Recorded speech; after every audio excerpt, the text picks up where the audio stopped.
Hello students, today we'll discuss distance between two parallel lines. Distance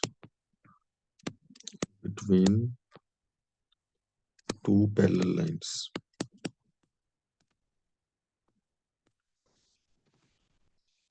Of course, in coordinate geometry, we are going to do this. So, take two parallel lines.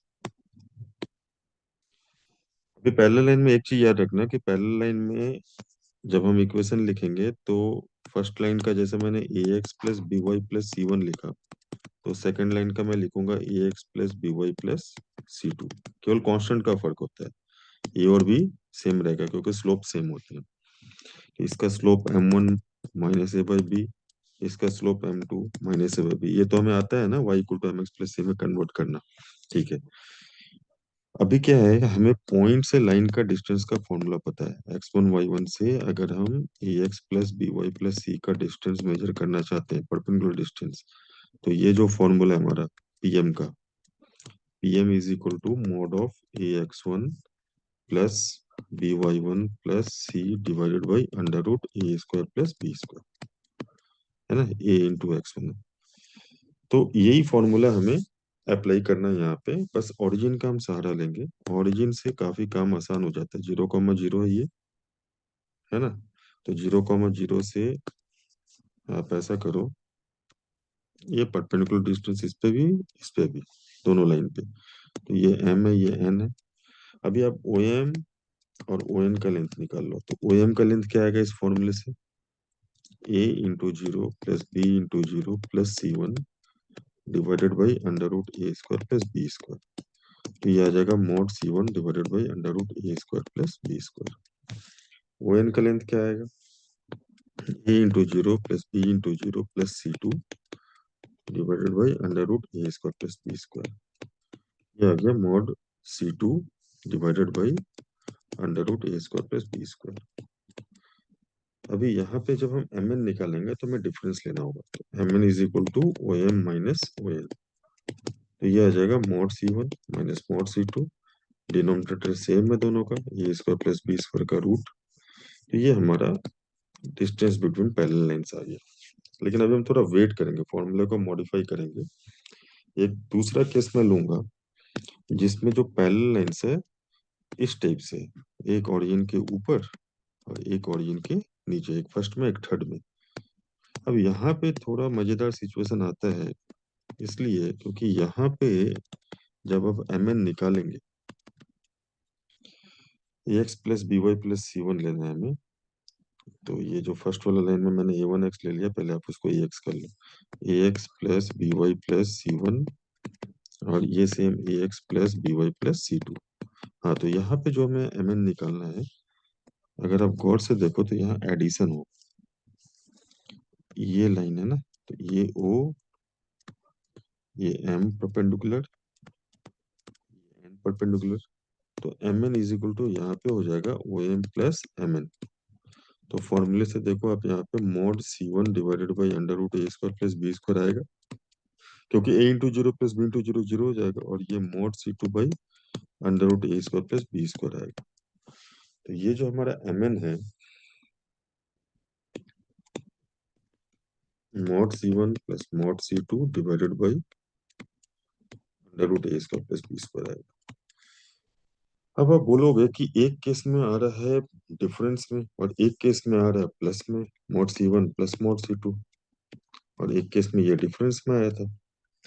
तो अब ये क्या चक्कर है, actually चक्कर कुछ नहीं है। आपको फाइनली एक ही फॉर्मूला याद रखना है, ना तो ये ना तो ये। फाइनल फॉर्मूला आपका होगा, final formula for distance between parallel lines, for distance between parallel lines will be equal to, आपको याद रखना है, थोड़ा बोल्ड लिखता हूं मैं,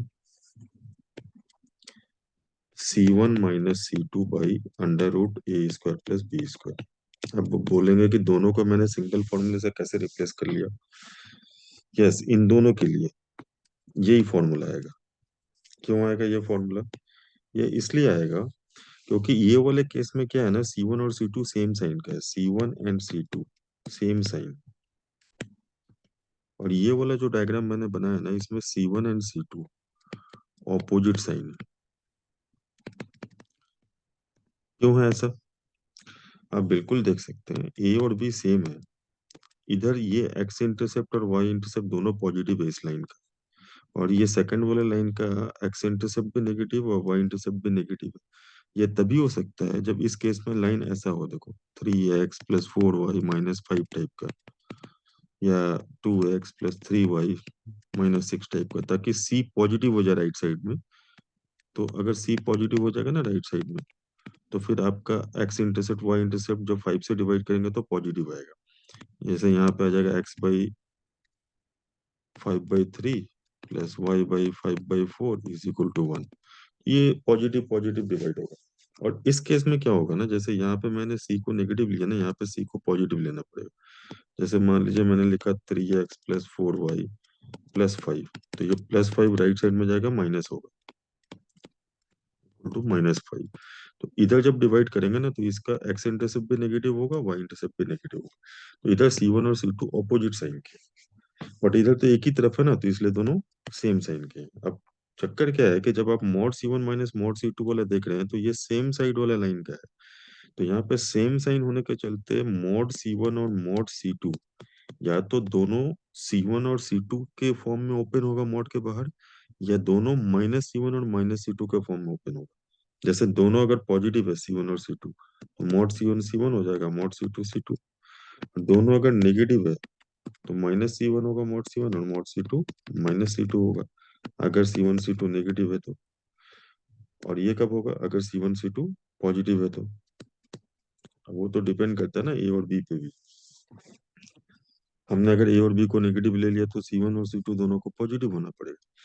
एनीवे, सेम साइन से ओपन होगा, तो ये mod C1 minus mod C2 ultimately difference के फॉर्म में ही दिखेगा। जैसे आप दोनों को माइनस साइन लेंगे, तब भी डिफरेंस ही दिखेगा वो, क्योंकि सेकंड वाला माइनस माइनस प्लस हो जाएगा, फर्स्ट वाला माइनस। और दोनों को प्लस साइन लेंगे, तब भी वो डिफरेंस में दिखेगा। अब इधर क्या है? इधर तो ऑपोजिट है C1 C2। तो अगर मॉड C1 C1 होगा, तो मॉड C2 -C2 खुलेगा। अगर मॉड C1 -C1 खुलेगा, तो मॉड C2 C2 खुलेगा मॉड हटाने के बाद। ऐसा क्यों? क्योंकि मॉड C1 C1 है, मतलब C1 पॉजिटिव है, तो फिर C2 को नेगेटिव होना पड़ेगा। तो यहाँ पे भी डिफरेंस ही आएगा, और यही वाला फिर फॉर्मूले में जस्टिफाई हो जाएगा। हमें बाहर से मॉड लगाना होगा, क्योंकि हम अल्टीमेटली पॉजिटिव चाहते हैं। तो स्टूडेंट इसमें काफी कंफ्यूज करते हैं कि क्या ये फॉर्मूला जो लास्ट में हमने लिखा है ना, C1 - C2/√a² + b² का मॉड, क्या ये फॉर्मूला सारे केसेस में एप्लीकेबल है पैरेलल लाइंस का? Yes, a big yes. This formula is applicable for all cases of parallel lines. Applicable for all cases.